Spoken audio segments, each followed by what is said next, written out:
Bonjour, aujourd'hui on va décortiquer ensemble la science qui se cache derrière une bonne conversation. On va voir qu'avec une méthode toute simple, pensée par une experte de Harvard, on peut transformer même les échanges les plus compliqués en de vrais moments de connexion. On a tous connu ça, non? Une conversation qui s'essouffle, un silence un peu gênant, ou cette impression de ne pas du tout être sur la même longueur d'onde. C'est une expérience universelle et c'est souvent frustrant. Ça peut même nous rendre un peu anxieux à l'idée d'engager le dialogue.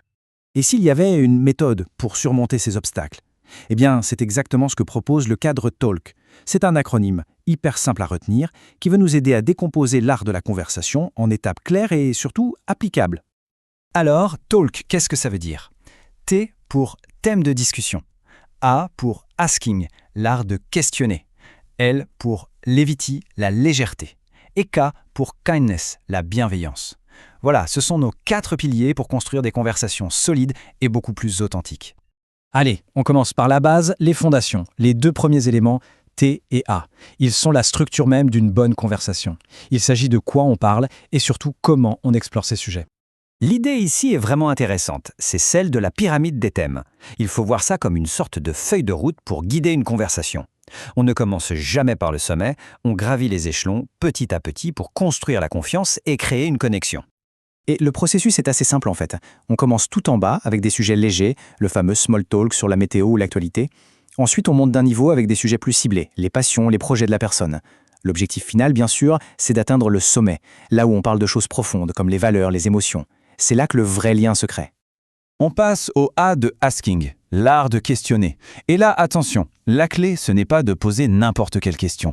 Il faut vraiment faire la différence entre les questions de suivi, celles qui prouvent qu'on écoute activement, et l'erreur que l'on fait tous, sauter sur l'occasion pour ramener la conversation à soi. L'essentiel, c'est de rester curieux et de garder l'attention sur l'autre. Maintenant, passons aux 2 derniers piliers, L et K. Là, on touche au cœur émotionnel de l'échange. Ce sont les éléments qui vont transformer un simple partage d'infos en une véritable connexion humaine. Le principal problème que la légèreté vient résoudre, c'est celui-ci. Quand une conversation devient froide, purement mécanique, eh bien la connexion s'éteint. L'engagement disparaît et la relation n'avance plus. L'ennui est vraiment l'ennemi. Alors, comment on fait pour injecter cette légèreté sans avoir l'air de forcer? Il ne s'agit pas de devenir un humoriste, Ce sont des gestes très simples. Un sourire sincère, utiliser le prénom de la personne, ou encore une technique très efficace, le rappel. Faire référence à un détail mentionné plus tôt, ça montre une écoute incroyable et ça crée une complicité quasi immédiate.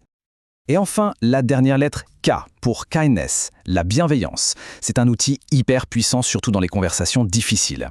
Le secret, c'est ce script en 2 temps. D'abord, on valide l'émotion de l'autre. Attention, valider, ça ne veut pas dire « je suis d'accord », mais plutôt « je comprends pourquoi tu ressens ça ». L'effet est énorme, ça désamorce complètement la posture défensive. Et c'est seulement après, une fois que la personne se sent vraiment entendue, que l'on peut passer à la recherche de solutions. Bon, la théorie c'est bien, mais la pratique c'est encore mieux. Voyons un peu comment intégrer tout ça dans le quotidien avec un plan d'action très concret sur une semaine. Ce plan, il décompose tout, jour après jour. Lundi, on prépare ses thèmes. Mardi, on s'entraîne à questionner. Mercredi, on s'amuse avec la légèreté. Jeudi, on teste la bienveillance avec le fameux script de validation. Et vendredi, on prend un moment pour faire le bilan. C'est une méthode structurée pour changer ses habitudes, pas à pas. Alors, au final, qu'est-ce qu'il faut retenir? L'avantage ultime de ce cadre talk, ce n'est pas juste de mieux parler. C'est surtout de réussir à se faire entendre et de créer des liens beaucoup plus forts et authentiques.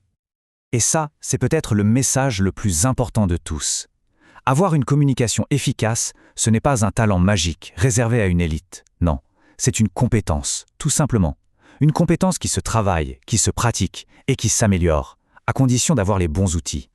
La question n'est donc plus de savoir si l'on peut s'améliorer, mais plutôt de décider par où on va commencer.